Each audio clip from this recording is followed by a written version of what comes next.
Graças e paz, irmãos. É com muita alegria que eu estou nessa casa de oração, nesse dia, Recebi o convite tão honroso do reverendo Leonardo, reverendo que, quando eu era adolescente, foi secretário presbiterial de adolescentes e muitas vezes estive nessa igreja, nos CONUPAs, nas atividades da federação. Então, para mim é um privilégio, primeiro, pregar a palavra de Deus, e o segundo privilégio é estar junto com os irmãos para compartilhar aquilo que o Senhor tem falado no meu coração. Eu queria convidar os amados, a mesmo assentados, mas com toda a reverência que é devida à palavra de Deus, a abrir no livro do Evangelho segundo Marcos, Evangelho segundo Marcos, no capítulo 16,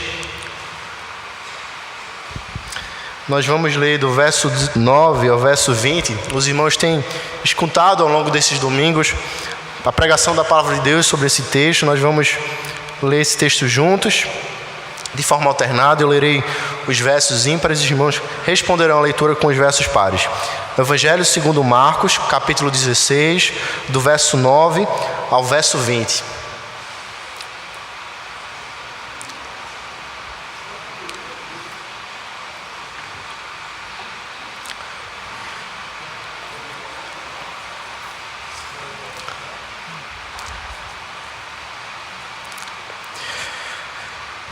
Jesus aparece a Maria Madalena.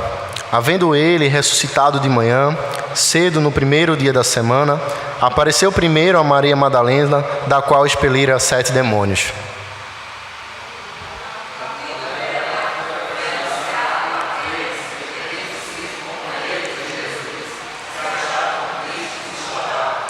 Estes, ouvindo que ele vivia e que fora visto por ela, não acreditaram.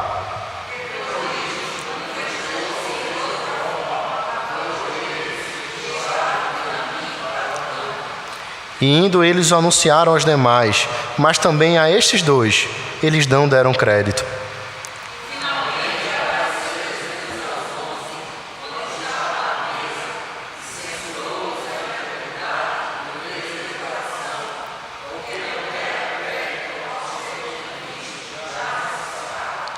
E disse-lhes: Ide por todo o mundo e pregai o evangelho a toda criatura.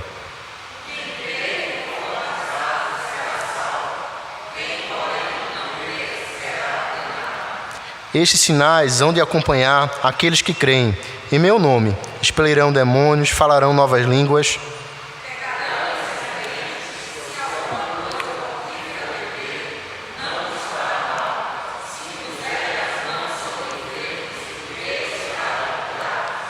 De fato, o Senhor Jesus, depois de ter falado, foi recebido no céu e assentou-se à destra de Deus.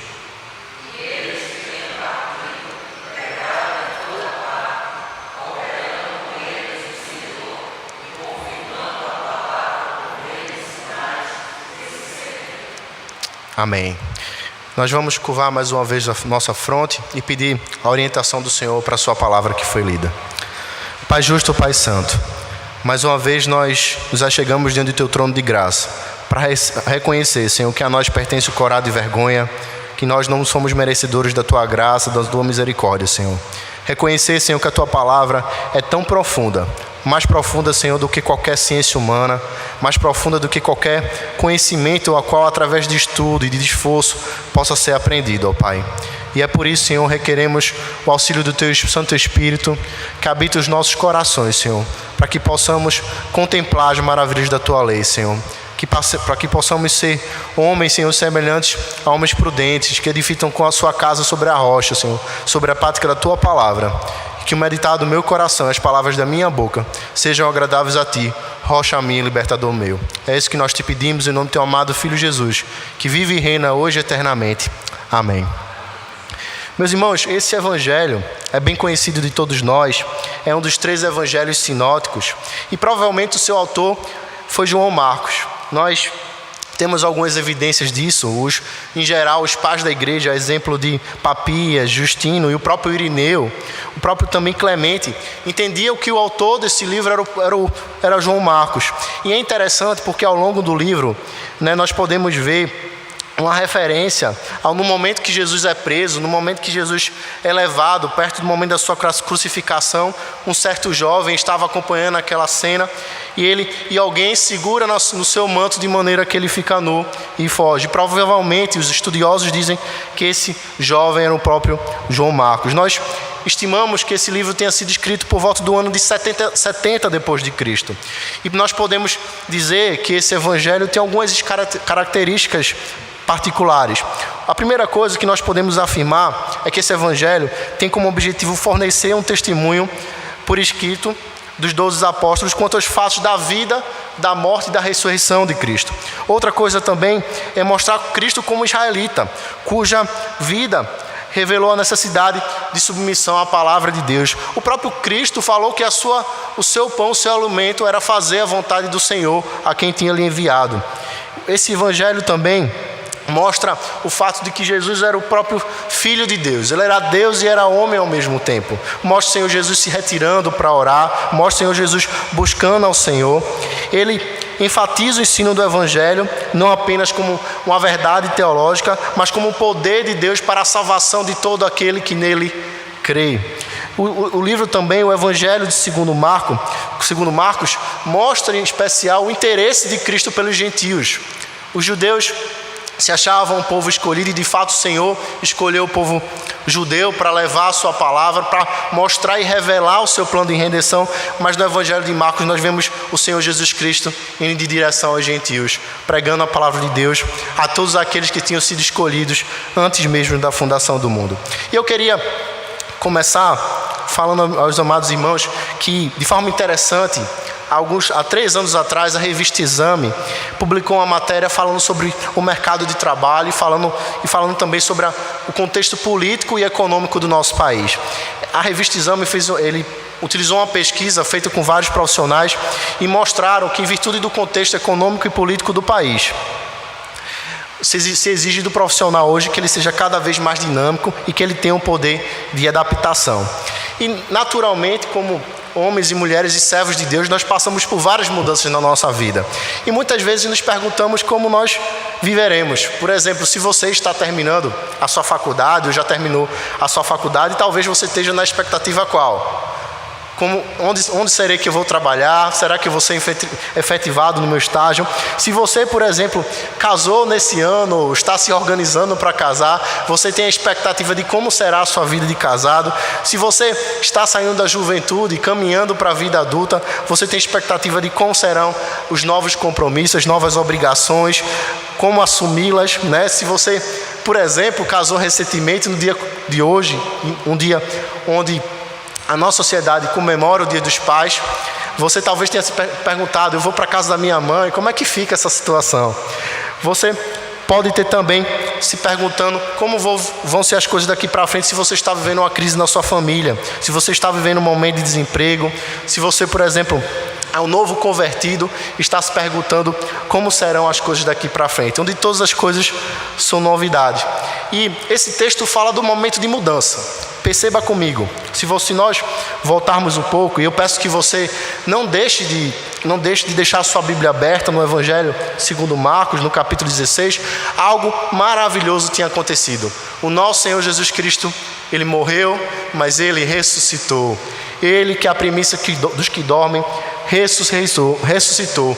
E o mundo mudou. O véu do templo se rasgou. O Senhor Jesus Cristo veio ao mundo e cumpriu o plano de redenção do nosso Deus.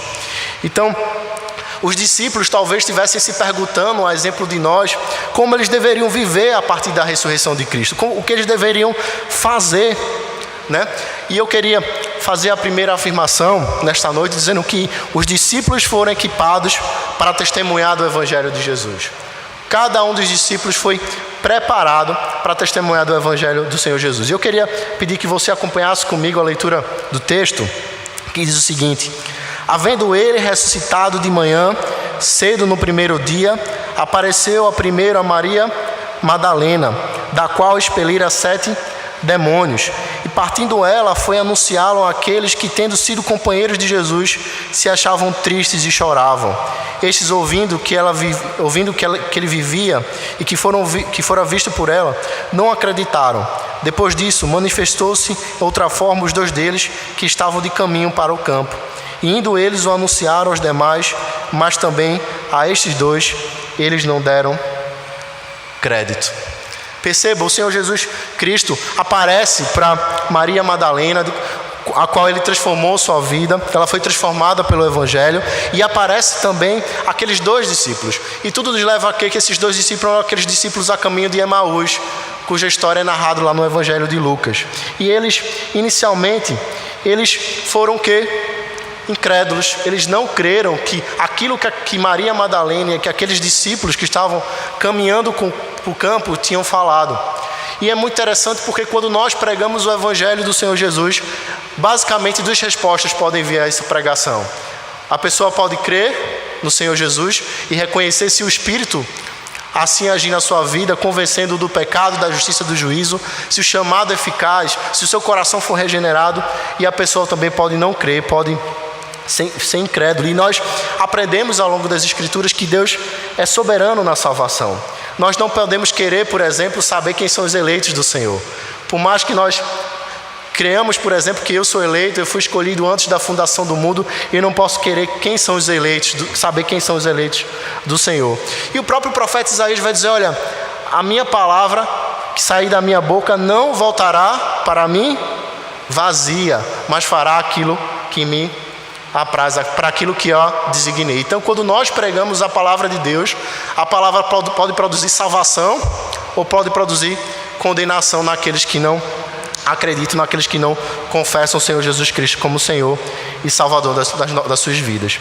Nós vemos também nesse texto que, quando nós pregamos o Evangelho, que muitas vezes nós pregamos a palavra de Deus, uma pessoa é que planta, outra que rega, mas o crescimento vem de Deus. Talvez você mesmo já tenha tido experiências na sua vida, na qual por anos você pregou a palavra de Deus a uma pessoa, você orou por aquela pessoa, só que depois de vários anos o Senhor a chamou, o Senhor a convenceu. Quantas pessoas passaram a sua vida orando, pregando e falando e não viram, por exemplo, seus entes queridos se converterem ao Senhor?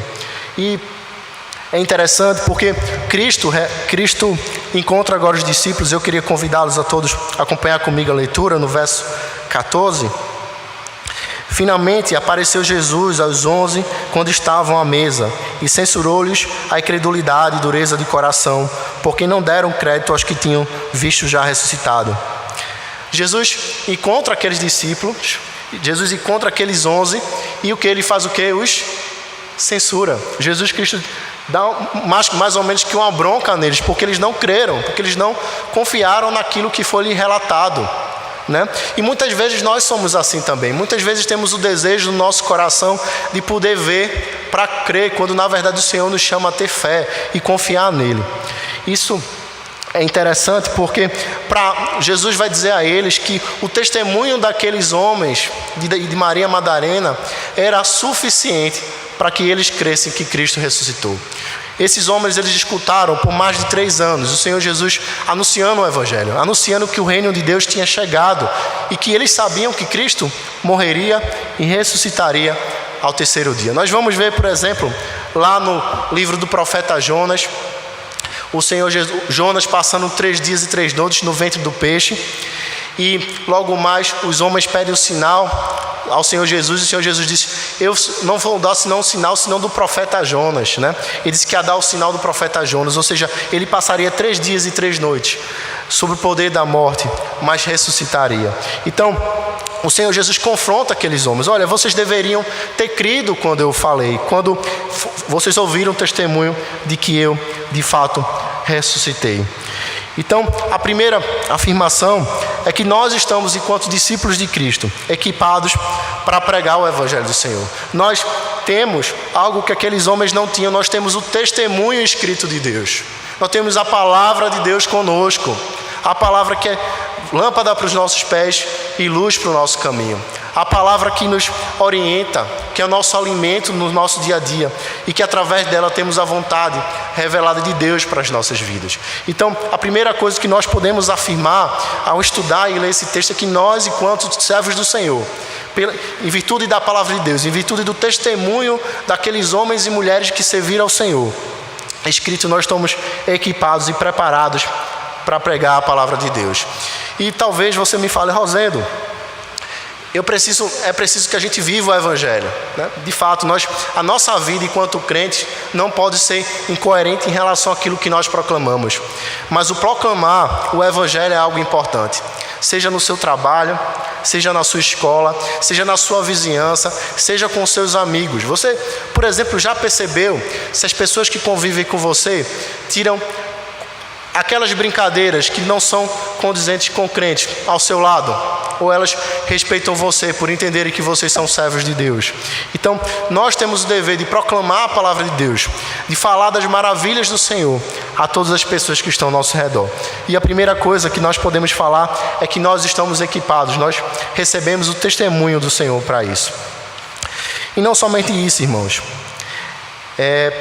Podemos também ver que o texto continua e dizendo o seguinte: disse-lhes: ide por todo o mundo e pregai o Evangelho a toda a criatura. Ide por todo o mundo e pregai o Evangelho a toda a criatura. Jesus diz que eles receberam o testemunho do Senhor, eles podem crer, eles podem confiar no Senhor. Eles chamam aqueles homens a ir pregar o Evangelho a toda a criatura. E toda a criatura não se limitavam aos judeus, aos seus compatriotas, mas na verdade se referia a todos aqueles que fazem parte do mundo físico, todos aqueles que são criaturas de Deus. Então aqueles homens foram chamados para anunciar o Evangelho em Samaria, em todos os lugares até os confins da terra. Como nós também somos chamados, cada um de nós somos discípulos de Cristo. Nós fomos chamados a tomar a nossa cruz, a cada dia negar nós mesmos e a seguir o Senhor Jesus. E nesse chamado nós somos chamados a pregar o Evangelho, a anunciar a salvação do Senhor, a anunciar sobre o Deus que nos chamou das trevas para a sua maravilhosa luz. E muitas vezes, meus irmãos, nós, em virtude das nossas vidas atribuladas, em virtude do nosso coração que é corrupto, inclinado ao mal, muitas vezes nós temos perdido o nosso senso de missão. Temos perdido a perspectiva da nossa identidade como discípulo de Cristo. Muitas vezes nós não professamos isso, nós não dizemos isso com as nossas bocas, mas muitas vezes nós vivemos como se a nossa vida pertencesse a nós mesmos.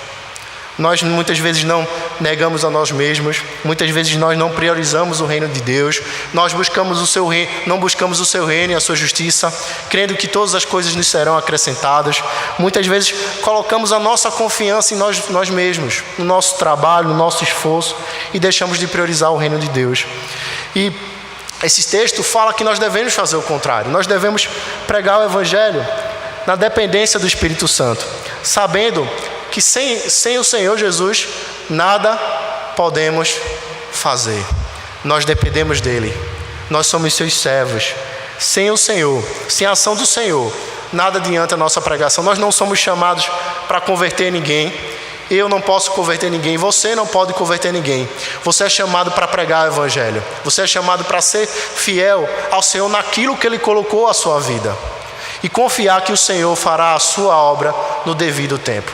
Então, somos chamados a pregar o Evangelho. Somos chamados a compreender que tudo aquilo que nós precisamos para essa obra foi nos dado pelo Senhor. E o texto continua. E eu queria convidar a igreja a abrir em 1 Pedro, capítulo 2, verso 9, verso 10. Nós vamos ler esse texto. Ele fala um pouco sobre a nossa identidade e a nossa missão enquanto crentes.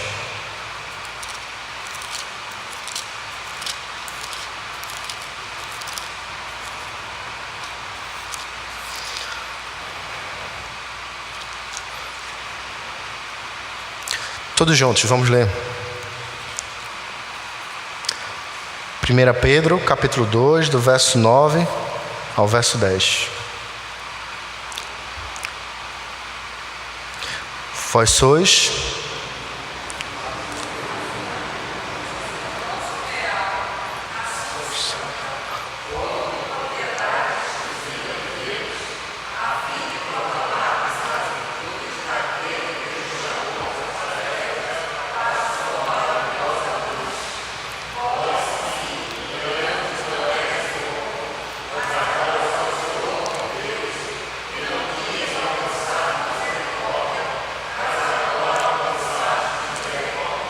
sacerdócio real, nação santa, povo da propriedade exclusiva de Deus. Para quê?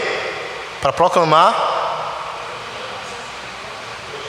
as boas novas da salvação, as virtudes daquele que nos chamou das trevas para a sua maravilhosa luz. Perceba a nossa identidade, quem nós somos. Nós somos nação santa, povo de propriedade exclusiva de Deus. E qual é a nossa missão? Proclamar as virtudes do nosso Deus, do Deus da aliança.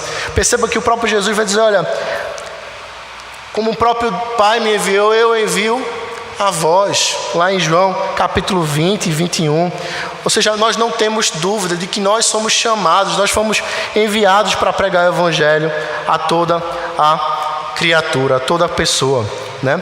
Se alguém, e o próprio Cristo, ele vai nos chamar a essa vida. E a pergunta que eu posso fazer, como nós temos vivido diante da nossa identidade?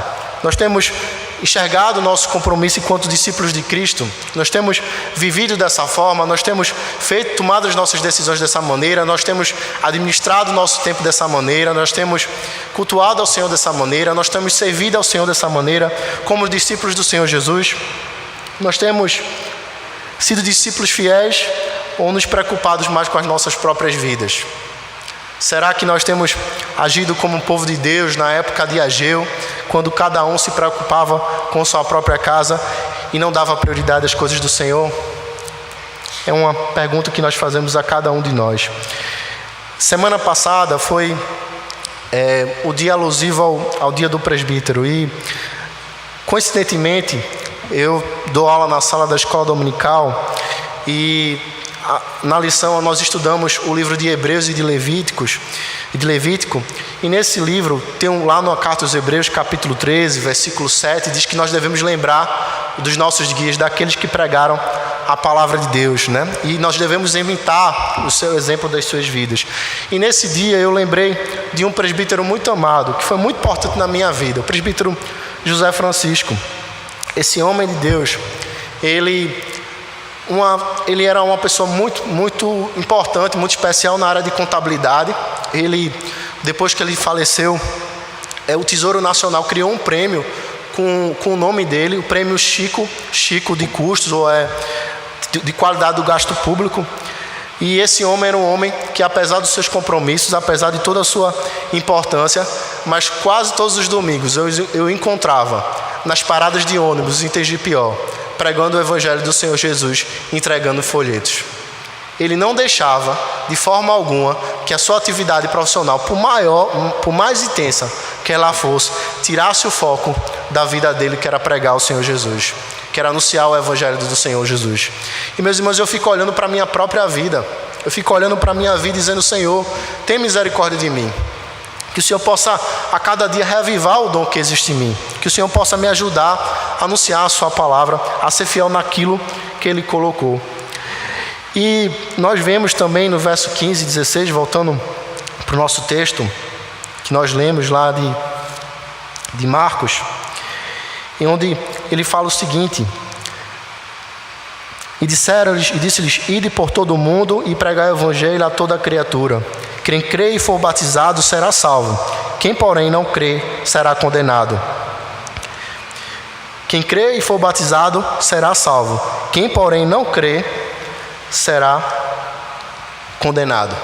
E, meus irmãos, aí nós temos o chamado a grande comissão. Todos nós já escutamos essa expressão. Provavelmente você já escutou essa expressão. E nós, para entendermos a grande comissão, precisamos lembrar aquilo que Deus falou a Abraão. Qual foi a promessa de Deus a Abraão? Que ele tornaria de Abraão uma grande nação. Que a posteridade de Abraão seria como se fossem as estrelas no céu, né? Tem uma passagem lá em Gênesis capítulo 15 que Deus dá uma ordem a Abraão. Diz: Abraão, sai da tua tenda. Sai da tua tenda. Vai lá, olha para o céu. Vê se você consegue contar as estrelas do céu. Olha, a sua descendência vai ser tão numerosa quanto as estrelas do céu. E sabe o que é mais belo, meus irmãos? É que quando o Senhor fala isso para Abraão, Ele estava falando de mim e de você. Nós somos filhos de Abraão pela fé. Nós fomos alcançados e o plano de redenção que foi apontado para Abraão nos alcançou também. Então, aquela grande comissão apresentada a Abraão chegou a nós hoje. E se nós estamos aqui hoje é porque o Senhor levantou pessoas para pregar o evangelho nessa cidade. Há 160 anos atrás, o missionário Simonton, em 1859, no dia 12 de agosto, né? Amanhã a nossa igreja faz 160 anos de existência, saiu da sua parentela, deixou a casa dos seus pais e, ouvindo o chamado para ser um missionário, veio para o nosso país. Ele, na verdade, era um jovem de 26 anos. Talvez se Simonton tivesse hoje aqui, ele fosse um sócio da UMP. Ele veio para o Brasil, pregou o evangelho, com pouco mais de 30 anos, veio a falecer, mas Deus levantou pessoas que continuariam a pregar o evangelho do Senhor Jesus. E num ponto que o evangelho chegou às nossas vidas, nós fomos alcançados pelo evangelho do Senhor Jesus, porque Deus levantou pessoas que foram fiéis ao chamado para pregar o evangelho do nosso Deus. E nós vemos que Abraão é chamado para contar as estrelas. O Senhor muda o nome de Abrão, era Abrão, e passa a ser Abraão. Deus dá uma ordem e diz que toda pessoa que nascesse na sua casa deveria o quê? Ser circuncidado. Ele deveria crer e ser circuncidado, e não necessariamente crer, mas se alguém nascesse na sua casa, deveria ser circuncidado, os seus servos, né, deveriam ser circuncidados ao 8º dia. E quando nós somos chamados para a grande comissão, é porque o Senhor dos Exércitos cumpriu as promessas feitas a Abraão. O Senhor dos Exércitos nos chamou para pregar o Evangelho do Senhor. E agora, quando nós cremos, ninguém precisa mais ser circuncidado. Agora, quando alguém crê, ele precisa ser o quê? Batizado, né? Quem crê, como é que tem lá no texto? Quem crê e for batizado será salvo. Quem, porém, não crê, será condenado. Então, o sinal externo não era mais a circuncisão. O sinal externo agora era o batismo. E aí você me pergunta: olha, Rosendo, significa se eu não for batizado, eu não vou ser salvo? Não é isso que Jesus está falando aqui. Inclusive, lembro-me que quando eu fui professar a minha fé, na reunião do conselho, existia um presbítero chamado José Claudino, e esse presbítero tinha uma certa costume, né? Ele, ao final já da reunião do conselho, onde nós somos examinados, ele chegava, e essa pergunta era bem peculiar dele, dizia: olha, meu irmão, você vai ser batizado domingo que vem, hoje à noite. Se você sair da igreja agora, atravessando a rua, for atropelado, você vai para o céu? Né? E você lá na reunião do conselho, nervoso, né? Você respondendo: não, eu vou crer em Cristo, tudo. Então, o significado desse texto não é esse. Ele está dizendo que o batismo é o sinal externo daqueles que creem no Senhor Jesus. Então, quem é crente precisa se identificar com o Senhor Jesus Cristo. Evidentemente, o ladrão da cruz, por exemplo, não teve tempo de ser batizado. Mas todos aqueles que creem no Senhor Jesus, que foram chamados pelo Senhor Jesus, são chamados a se batizarem, a terem esse sinal externo daquilo que o Senhor fez no nosso coração, né? Então, enquanto no Velho Testamento se cria no Senhor e se tinha circuncisão, hoje aqueles que creem no Senhor são chamados ao batismo, são chamados a viver a dependência do Senhor. E o texto continua dizendo o seguinte: estes sinais hão de acompanhar aqueles que creem em meu nome. Expelirão demônios, falarão novas línguas, pegarão em serpentes, e se algumas coisas mortíferas beberem, não lhes fará mal. Se impuserem as mãos sobre enfermos, eles ficarão curados. E aí você diz: olha, Rosenda, a gente tem que fazer tudo isso, E é interessante isso porque muito se discute sobre os dons espirituais, sobre aqueles dons que seriam ou não contemporâneos. E como os irmãos sabem da posição da nossa igreja, é uma posição sensacionista. E nós vamos ver que Deus, e que cada sinal que foi feito, tinha como objetivo confirmar aquele testemunho. E o próprio Agostinho, pai da igreja, ele vai falar que o próprio dom de línguas estava desaparecendo na sua época. Nós vamos ver que os sinais, eles não foram feitos e não deveriam ser feitos para a glória do homem, mas eles deveriam ser feitos e eram feitos para confirmar o testemunho daqueles homens. Então nós vemos que Deus assim operou naquele momento. E nós não queremos dizer que nosso Deus mudou, muito pelo contrário, nosso Deus é o mesmo de ontem, é o mesmo de hoje e o será eternamente. Mas o Deus assim faz da forma que lhe apraz. E o texto continua dizendo que eles, tendo partido, pregaram em toda parte, cooperando com eles o Senhor e confirmando a palavra por meio de sinais que se seguiam. Ou seja, o Senhor ia confirmando a pregação daqueles homens. Aqueles homens iam pregando, eles estavam aguardando a vinda do Consolador. Nós vamos ver isso no livro de Atos. O Senhor manda o seu Espírito Santo, né? E nós vamos ver sinais maravilhosos acontecendo na igreja primitiva lá em Atos, assim está registrado. E eu queria resumir esse texto em 3 aspectos. A primeira coisa é que nós, enquanto discípulos do Senhor Jesus Cristo, estamos equipados com a palavra de Deus para poder testemunhar e falar do seu amor. Segundo, nós precisamos, enquanto discípulos do Senhor Jesus, não esquecer da nossa identidade e não esquecer da nossa missão enquanto crentes. E terceiro, o Senhor Jesus nos chamou para uma grande comissão. E essa comissão vem do pacto que ele fez com Abraão. Enquanto no pacto com Abraão, aqueles que criam eram circuncidados, na nova aliança do Senhor Jesus, aqueles que creem são batizados em nome do Pai, do Filho e do Espírito Santo. E eu queria encerrar, meus irmãos, contando uma história. Uma certa igreja, pouco tempo depois da sua plantação, decidiu abrir um ponto de congregação no bairro de uma capital. E após 29 anos de congregação, essa congregação se plantou, se organizou como igreja, ensinou pessoas a guardar tudo aquilo que o Senhor Jesus Cristo falou, plantou uma outra igreja. E eu queria dizer, meus irmãos, que essa congregação é filha dessa igreja, é a Igreja Presbiteriana de Tegipió, igreja da qual eu tive o privilégio de crescer nela. Eu me sinto muito privilegiado pelo Senhor por ter tido essa oportunidade e agradeço a Deus pela vida dessa igreja. A igreja da qual eu sou membro foi plantada, é filha dessa igreja. E ela foi plantada porque homens e mulheres de Deus obedeceram o ídolo do Senhor. Porque homens e mulheres de Deus obedeceram ao Senhor, negaram-se a si mesmo, pagaram o preço de seguir Jesus, mostraram em suas vidas que o Senhor era a prioridade na vida deles. E eu tenho convicção, meus irmãos, eu tenho certeza de que cada um de vocês, membros dessa igreja, dessa amada igreja, que é referência na nossa cidade, que é referência no nosso estado, para a glória de Deus, se for fiel ao Senhor, naquilo que Ele lhe chamou, nós veremos tempos semelhantes, onde o Senhor vai usar essa igreja para alcançar a vida de muitas pessoas, que muitas pessoas possam vir a conhecer o Senhor Jesus Cristo através da vida dessa igreja, né? Hoje a nossa igreja vai completar 96 anos de congregação e de igreja, e 67 de igreja. Vejam, a Igreja Presbiteriana da Boa Vista tem quantos anos de existir? 97, né? Uma igreja que com um ano planta outra igreja, né? Então eu fico particularmente muito feliz, porque sinto que a minha vida foi abençoada através da vida dessa igreja. Sinto que Deus usou a vida dos irmãos dessa amada igreja para alcançar o bairro de Tegipió, para alcançar a minha família e para mostrar que o Senhor é bom e a sua misericórdia dura para sempre.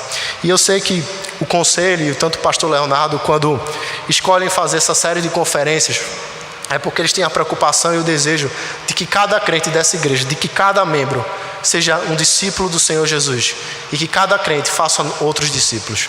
E o meu desejo, meus irmãos, e a minha oração hoje é que Deus, a partir de mim, possa mudar os nossos corações e possamos ser obedientes ao chamado do Senhor, fazendo discípulos de todas as nações, de todas as culturas, aqui na Boa Vista, em Recife, no Sertão, no Nordeste e até os confins da terra.